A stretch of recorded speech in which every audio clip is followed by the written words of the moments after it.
dia, vereador. Bom dia, Edgar Musa, bom dia, Josicar, bom dia, Jorge Valmor, Ari, a todos os nossos ouvintes. É um prazer novamente estar aqui na Rádio Cultura e até fazendo algo que há muito tempo eu não fazia, que era visitar seguidamente o programa, essa vez motivado por um direito de resposta, por ter sido citado pelo prefeito municipal no episódio em que ele esteve nos visitando. Mas é um prazer poder estar aqui conversar com vocês e debater os assuntos que dizem respeito à nossa população. Antes de mais nada, nós tínhamos comentado que era das 10 para o meio-dia, meio-dia e 20. Depois fomos olhar na gravação da meio-dia e 29. Tem mais 9 minutos além do apregoado, que é o direito de resposta integral, respondendo às nossas perguntas. O que é que houve na Câmara? Bom, primeiro assim, Musa, te dizer que para responder o prefeito e falar do episódio eu não preciso de 30 minutos. 10 minutos me basta. É o suficiente para eu poder contextualizar o que eu penso e contextualizar o acontecido. Até porque esse programa tem uma enorme de uma audiência, a população precisa saber dos assuntos que mais lhes interessam, dos assuntos mais importantes para o município. E certamente não são as queixas do prefeito, né, ou as atitudes dele hoje que são algo tão importante para o município. Nós temos carências maiores. Primeiro dizer que assim, o prefeito descumpriu a lei orgânica, como tu sabe, Josicar e todos os ouvintes, quando deveria ter ido na primeira sessão ordinária do ano, artigo 27 da lei orgânica, não compareceu, ou seja, não cumprindo com as suas atribuições, direitos e deveres, e isso fez com que o prefeito nos pedisse uma sessão especial, e a sessão especial é o espaço onde se tem para receber receber autoridades, né, relevantes do município, e possa expor o seu pensamento, seus projetos, mas que também é um espaço onde serve para os vereadores questionar, como foi hoje, por exemplo, na ida do CEPERS, que nós abrimos uma sessão especial, Josicar, e que os vereadores também puderam questionar as questões com o CEPERS. O prefeito foi na Câmara, isso foi dito ao seu secretário-geral de governo, José Wilson Torales, antes da sua ida na Câmara, que seria uma sessão especial, porque o prefeito tinha descumprido a lei orgânica. Quando ele ocupou a bancada, eu informei novamente, o prefeito só vai falar, mas os vereadores vão também, após a sua fala, lhe fazer questionamentos. O prefeito falou em torno de 40 minutos. Quando chegou o momento de ser questionado, perguntado pelos vereadores, e não digo vereadores da oposição somente, digo qualquer parlamentar, né, todos os parlamentares poderiam questionar, o prefeito simplesmente se negou, se acovardou, deu as costas ao parlamento, desrespeitando o regimento interno, o que implica, sim, uma possível indicação à sua conduta na Comissão de Constituição e Justiça, desrespeitando, não querendo responder. Veja bem, um prefeito leva um monte de projeto na Câmara e não quer responder perguntas dos vereadores. Não há lógica nisso, não se compreende uma atitude como essa. E acabou saindo do parlamento sem responder nenhuma pergunta de vereador nenhum, mas deixando a nítida impressão de que o governo não tem capacidade de diálogo. Não existe num parlamento monólogo, não existe num parlamento que é uma casa de debates, onde é uma casa de divergência e do respeito à divergência, não se ter questionamentos. Isso faz parte do parlamento, não do de Bagé, de qualquer parlamento, desde que existe o parlamento no mundo inteiro. Então, uma atitude que mostra que realmente o governo não tem interesse em discutir, não tem interesse em debater, em responder às questões que dizem respeito aos seus projetos. É isso? O resto teve tudo normal, não teve nada de anormal? Olha, Musa, o resto é aquilo que nós já conhecemos, né, da conduta do gestor do município, das atitudes, muita conversa. O que acontece? Os políticos do PT, o gestor, o prefeito municipal, os políticos do PT estão tão preocupados com seus problemas que acabam esquecendo dos problemas da população. acabam esquecendo dos principais problemas da cidade. Então fica discutindo, é uma coisa que chega a ser infantil, tu imagina, se queixar que não tinha o retroprojetor. Mas a Câmara não é obrigada a disponibilizar retroprojetor. Tu vai na... que não aparecia na TV Câmara, que não estava aparecendo na TV Câmara, mas para aí. Que ofereceu um retroprojetor da própria prefeitura, que na impossibilidade ele ofereceu o que tinha lá para permitir. Mas, o Juscar, não há nada que obrigue a Câmara a disponibilizar recurso audiovisual. A Câmara disponibiliza quando tem à disposição esse recurso. Agora, é uma coisa assim, chega a ser... É por isso que Bagé está no tamanho que está, né? Porque quando tu pega um gestor com esse pensamento, aí vem para uma rádio para reclamar que não apareceu a sua imagem como tinha que aparecer na TV. Que não falou mais do que 40 minutos. Que não tinha o projetor para apresentar as propostas. Mas que isso, tio? Nós estamos com um problema, as pessoas não conseguem andar nas ruas de Bagé. As ruas estão intrafegáveis. O interior do município não consegue escoar a produção e, pior do que isso, as pessoas não conseguem tratar a saúde no interior do município. A saúde básica de Bagé terminou, Musa. Não tem mais estratégia de saúde da família.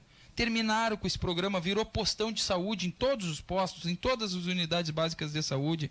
Faltam médicos, faltam especialistas, faltam técnicos, faltam exames. Terminaram com o banco de sangue. Tu sabe disso, tu lutou junto com isso. Terminaram com o banco de sangue. Então, tanta coisa. A água dos bagenses não conseguiram tratar com qualidade a água dos bagenses. Eu fui lá, mostrei, peguei os laudos ainda para provar, como se não bastasse somente a minha palavra. Mostrando que não botava o cloro na água para as pessoas poderem beber. Não tinha tratamento adequado, o mínimo de cloro. Não tem emprego. Os jovens têm que ir embora de Bagé. Não colocaram o asfalto com dinheiro liberado. Agora, no apagar das luzes, quer vender os imóveis da prefeitura. Não conseguiram nem ao menos conversar com as pessoas que estão no mercado público para dizer para elas que tem um projeto para vender o lugar onde elas estão trabalhando hoje. Não conseguiram conversar nem com o pessoal da casa do produtor para dizer para eles, e estou falando os apicultores, a Abalete, para dizer para eles que vão vender aquilo lá, que o governo quer vender aquilo lá, o apagar das luzes. Não teve o cuidado de verificar que ele não pode vender a cidade cenográfica, porque é amparada por lei estadual. Tive que eu mostrar isso na Câmara. Não pode, é uma lei estadual, deputado Catarina. Não pode vender, é declarado de patrimônio histórico e cultural do Estado. Então, assim, com todo respeito, vim para uma rádio, por isso que eu não quero ocupar mais o meu tempo com isso, Musa, porque tem coisas mais importantes para discutir na cidade do que discutir o prefeito reclamando que não apareceu como queria aparecer, que não falou tanto como queria falar. Na Câmara de Vereadores estava lá as pessoas do governo e estava a população que ouviu aqui a Rádio Cultura, que ouviu a audiência da Rádio Cultura e foi lá cobrar do prefeito explicações por que ele quer vender os imóveis, e ele saiu correndo da Câmara. Ele também reclamou muito, vereador, que o pessoal apupava e aplaudia, fazia barulho na Câmara e não foi advertido pelo presidente da casa que ali naquele reduto não pode haver interferência popular. Aconteceu isso?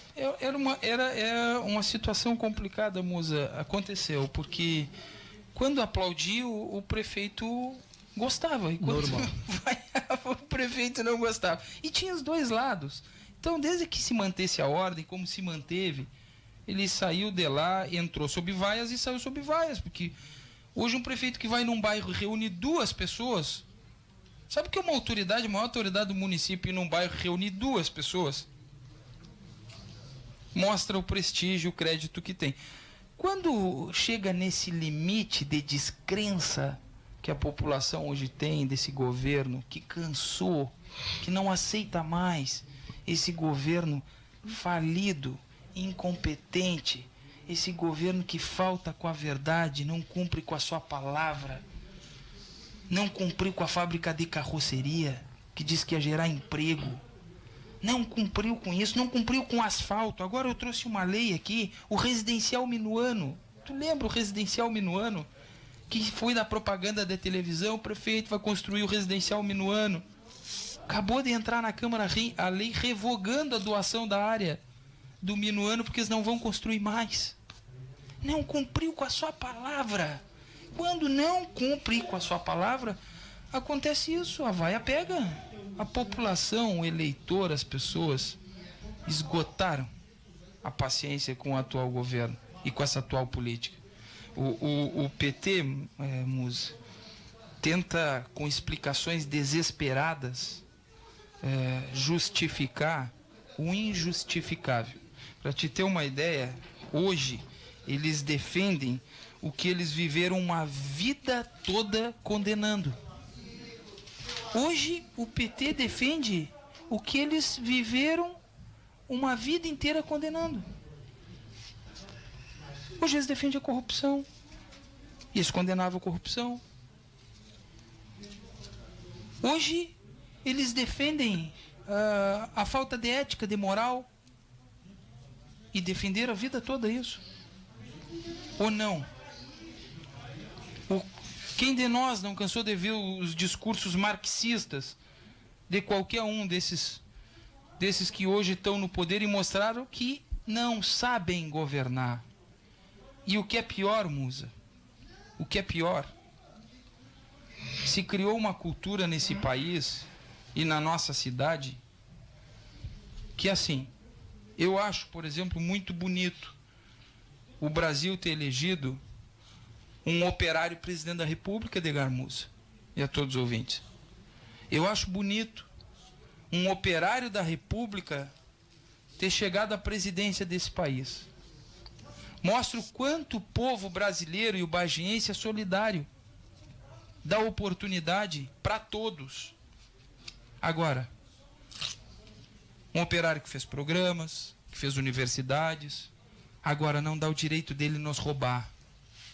Não dá o direito deles roubarem o Brasil, não dá o direito deles roubarem Bagé. O que aconteceu com a barragem foi uma fraude. Roubaram a nossa barragem. Não dá o direito, quando tu faz uma coisa, 2, 3 coisas boas, não dá o direito de tu fazer uma errada. Alguém viu a Polícia Federal prender inocente aqui, o juiz Sérgio Moro? Tu viu, Josicar, prender algum inocente? Eu não vi. Tudo ladrão. Tudo ladrão.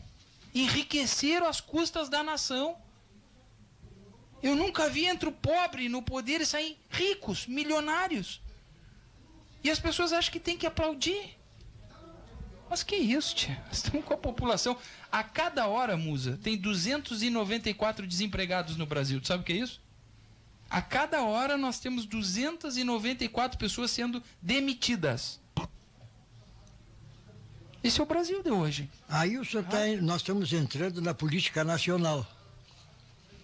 E é claro que ela tem influência em todo sentido no local. Mas também o senhor sabe que os partidos defendem uma tese que lá em cima é um partido, lá em São Paulo é outro, lá no Rio Grande do Sul é outro, lá nos municípios é outro. Mas, em suma, o partido que o senhor, que tem gente respeitável, como em todos os partidos, também fez parte do governo e até poucos dias atrás fazia parte. Do governo federal, tu diz, ou do estadual? Do federal. Dos dois? É verdade. Mas, claro, separando o que dizem os partidos, que cada município tem sua liberdade, estado tem sua liberdade, mas fez parte. Edgar, tu tem toda a razão nisso. Aqui em Bagé, por exemplo, nós fizemos a opção de não fazer parte do governo do PT. 8 anos, todo mundo dizia não, porque o PTB vai entrar no governo. O PTB vai entrar no governo. Nós optamos. Eu paguei um preço por isso. Eu fui afastado do diretório estadual do partido. Eu estou te revelando uma coisa que eu nunca revelei em meio de comunicação nenhum. Eu fui afastado do diretório estadual do partido porque eu não quis coligação com o PT. Quando estava tudo alinhado, lembra o alinhamento das estrelas, que era Dilma, Tarso, Dudu em Bagé, que achavam que ia ser a salvação para o município? O que veio para Bagé? Nada. E nós não entramos, e eu paguei um preço por isso. Eu respondo, Edgar, pelo PTB de Bagé. Por esse partido aqui, podem me questionar o que quiser. Agora, eu não respondo pelo PTB do Estado. Respondo pela conduta do meu irmão no Estado.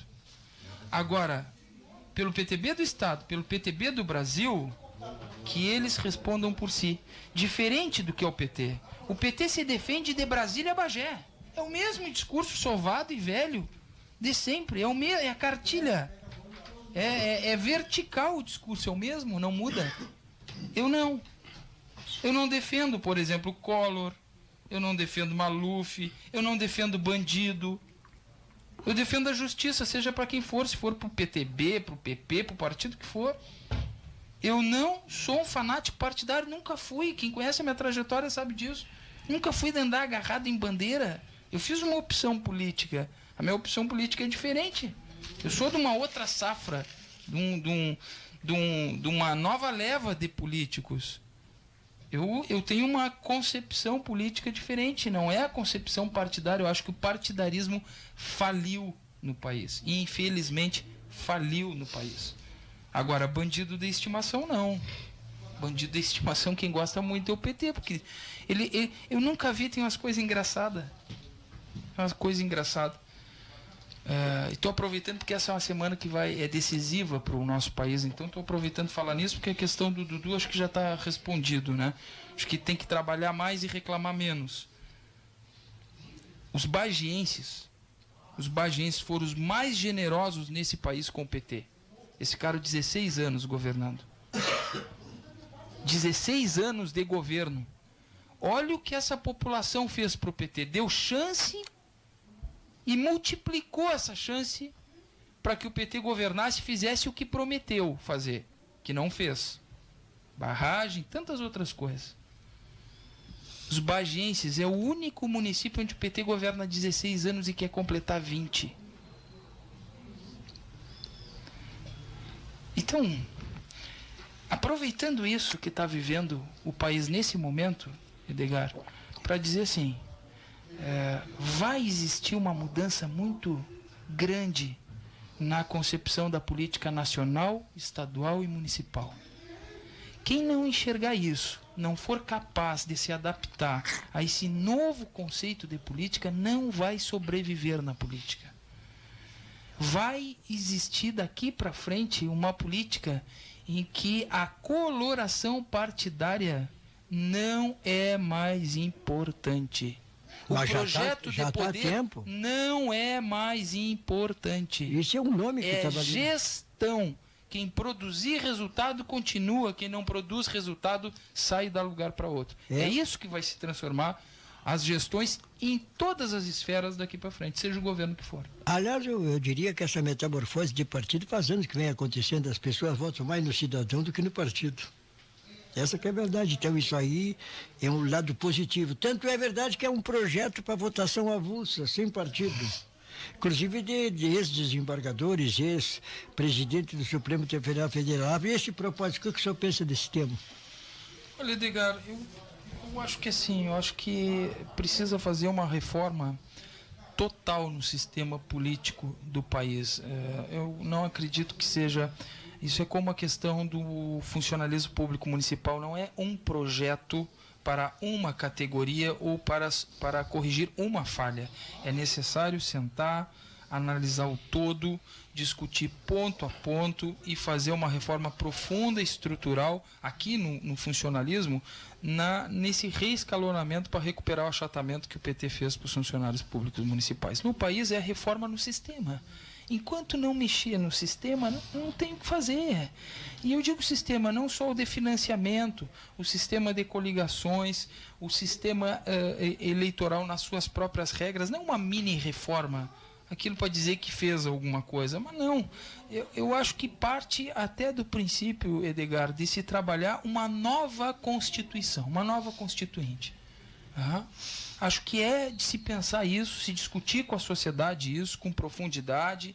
Não é uma coisa simples, claro que não, mas uma reforma que envolva a questão penal, por exemplo, que é muito branda para político. É muito branda. Até agora, Nós estamos vendo, e por isso que chama tanta atenção a questão do juiz Sérgio Moro, porque ele conseguiu botar a mão nos políticos. Porque até então, processo de político no Supremo Tribunal de Justiça ficava lá sendo postergado e postergado, anos e anos, 10, 15, 20 anos, não se condenava ninguém. Ninguém. Agora, a gente está vendo, e a sociedade está vendo, que os maiores bandidos estavam dentro do governo. Estavam operando dentro do governo. E nós pagando essa farra toda. Mas isso faz anos, vereador, impressionante. Pois é, mas... e a justiça não botava a mão. Por isso que trabalhar uma constituinte significa aprofundar também as próprias questões penais. De ter um estudo e um trabalho com os principais juristas desse país para que se tenha um processo penal mais eficiente, com menos brechas.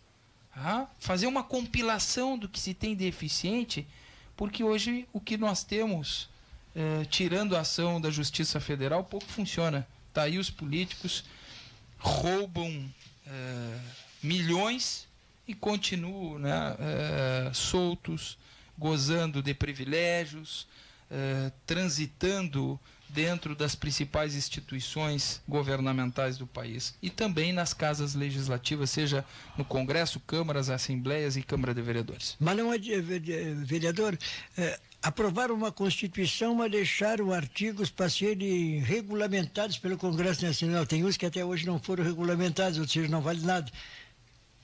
O que adianta mudar a lei se ela passa a não vigorar porque não está legalmente constituída? Foi o caso dos recursos para a saúde, vereador. Que nós tivemos deputados votando para o município, para o Estado aplicarem a lei, mas para a União ficou no mesmo que estava solta de parte, e nós estamos nesse caos que existe aí. Será que não seria o momento de se forçar esse tipo de coisa? Regulamentar a Constituição, que tem muitos pontos importantes? É uma discussão ampla, né, Edgar? Eu enxergo assim, muita lei. Sim. Acho que nós vivemos num país que tem uma carga legislativa muito grande. Aqui em Bagé do Pega nós temos 5.000 leis. Isso atrapalha a vida do cidadão, do empreendedor, do executivo, do legislativo, de todos. É necessário se fazer uma compilação de legislações. E eu acredito que, assim, se é para fazer uma coisa de verdade e para dar um novo rumo para esse país, é necessário reduzir essa malha legislativa que se tem, que é muito grande.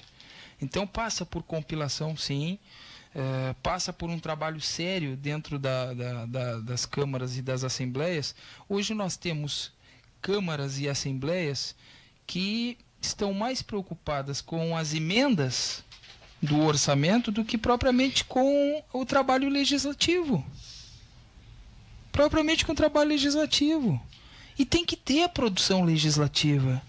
Tem que ter o trabalho de compilação. Agora mesmo nós estamos fazendo isso na Câmara. Nós designamos a 2 funcionários para começar a fazer o estudo, 2 assessores legislativos concursados, fazer o estudo para compilação de leis, para apresentar isso como proposta para os vereadores. Então, para poder revogar o que está obsoleto, para poder, enfim, fazer uma redução dessa malha legislativa. E eu acho que isso serve para o Estado, serve para o país no todo. Essa quantidade de lei não ajuda em nada, só atrapalha.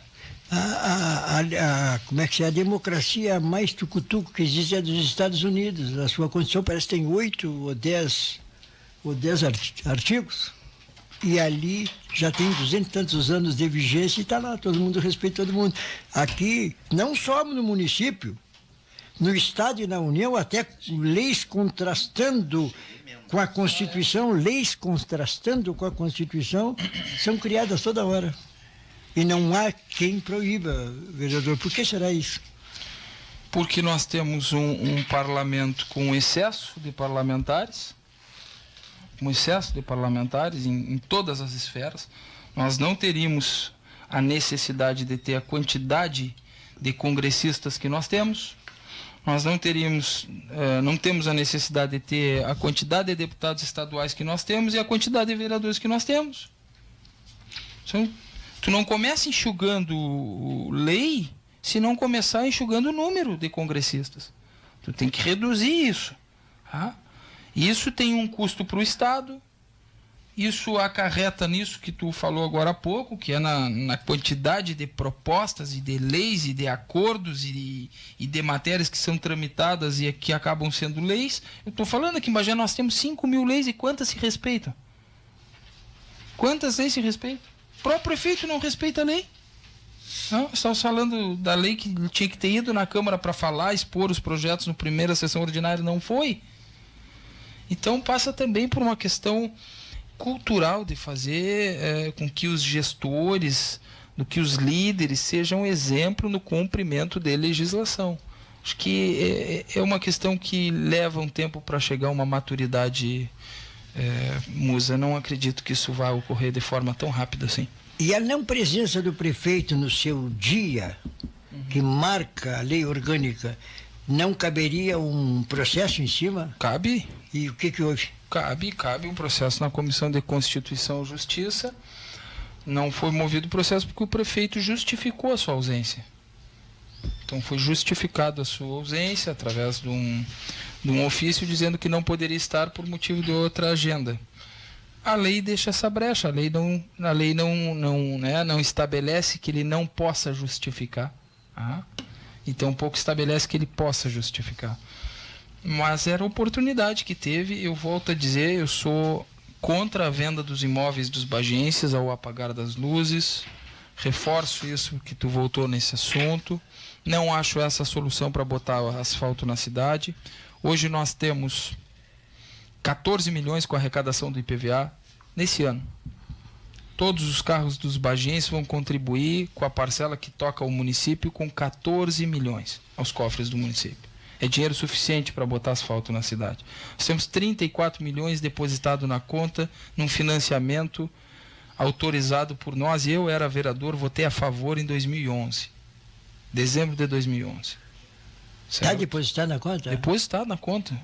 Eu sei que parece que tu não acredita isso, porque tu fica me perguntando, mas está depositado e não fizeram até hoje. É verdade. Mas foi o que disse o prefeito aqui também, está confirmando. Eu só estou confirmando que é para... Eu sei porque tu fica assim, mas como é que pode? A impressão que tu me dá, Musa, quando tu me pergunta isso, é a impressão seguinte, mas como é que pode ter todo esse dinheiro na conta e não fazer o asfalto? Pois é. Essa pergunta eu fiz também para o prefeito. Os bagenses fazem mas está na conta, perguntei. Os bagenses fazem a mesma pergunta.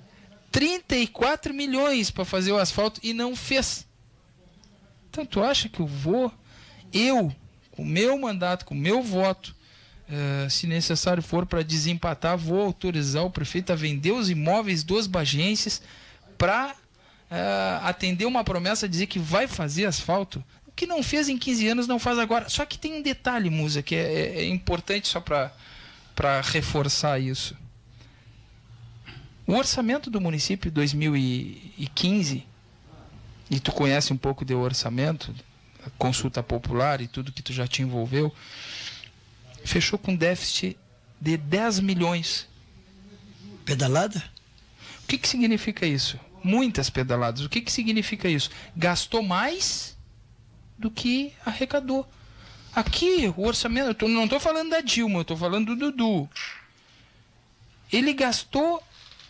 Ele não cumpriu o orçamento e gastou mais do que o que ele arrecadou. 10 milhões. Ele não pagou fornecedores. Ele não pagou a previdência dos funcionários públicos. Ele não deu contrapartida em obras. Então... Deixou empenhado ou não? Deixou empenhado, ficou como restos a pagar, entra como déficit orçamentário, e o que é mais, ele está deixando dívida para o próximo governo. Por exemplo, ele demitiu os trabalhadores da SAMU no convênio com a Urcamp, certo? Certo, né? Ele parcelou em 15 vezes o pagamento disso. 15 vezes. Só que tem um detalhe nesse parcelamento, eu fui ler ali o acordo judicial. Ele parcelou em 15 meses. Se chegar ao final do ano, depois da eleição, ele não pagar uma parcela, aumenta em 30% o valor da dívida. Fica para o próximo prefeito. Ou seja, ele já fez parcela para o próximo prefeito, se ele não pagar, o próximo prefeito ainda paga uma multa de mais 30%. Então, Não tem como autorizar vender os imóveis da prefeitura. Isso é uma coisa como se fosse o seguinte, ó. A gente na casa da gente, a última coisa que tu faz é tu vender os teus imóveis dentro da tua casa, né? Quando tu tá no desespero, né? Não, vou deixar a prefeitura vender os imóveis dos bagenses. Podem falar o que quiser falar, mas enquanto eu estiver na Câmara, tá aqui a minha palavra a todos os senhores presentes e a quem está me ouvindo, o prefeito vai ter uma grande resistência em vender os imóveis da prefeitura, porque eu não vou deixar, final de governo, não é a hora de vender imóvel. Se fosse no início do governo uma discussão com o patrimônio imobiliário da prefeitura, olha, isso aqui não tem função social, aquilo lá não tem função social, no início de um governo, uma discussão ampla com o patrimônio imobiliário da prefeitura, é correto, é necessário, inclusive. Agora, no final de governo, no apagar das luzes, querer discutir, querer vender e leiloar os imóveis da prefeitura sem fazer discussão, eu te falei, não discutiram aqui com o pessoal do mercado público, não discutiram com a casa do produtor, não discutiram com o pessoal que está lá, com o pessoal do turismo, que defende a questão da Santa Fé. Então, eu não compreendo que isso seja a solução para botar asfalto, voltando e batendo novamente na mesma tecla, que não fizeram em 15 anos e 4 meses não fazem 8. Isso me leva ali, perguntou o seguinte, está tramitando? Segundo aspecto, o senhor acredita que tem a maioria? Olha, Musa, tá tramitando, tá nas comissões, os projetos, o prefeito não quis debater, fugiu, né, para não fazer o debate. Isso gerou mais dúvida ainda para os parlamentares. Já tem vereador do próprio PT que me procurou, só não me autorizou a dar o nome dele ainda, mas me procurou para me dizer que não vai votar com o governo. Não vai votar com o governo.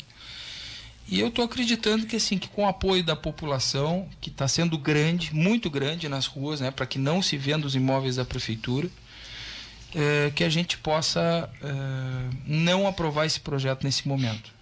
Dizendo que, assim, que todos querem asfalto, eu quero, todos nós queremos asfalto, é uma das principais necessidades do nosso município, mas a solução não é essa promessa de vender asfalto para vender imóvel para botar asfalto. Tá aí o dinheiro que eu te falei de 34 milhões na conta e que não foi aplicado e não foi feito todo o calçamento e asfaltamento da Zona Leste.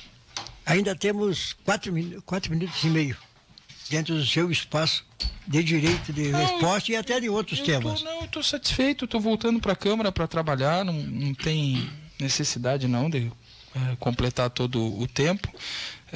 Apenas, né, desejar um bom trabalho ao prefeito, que o prefeito se ocupe com coisas que realmente são importantes para o município.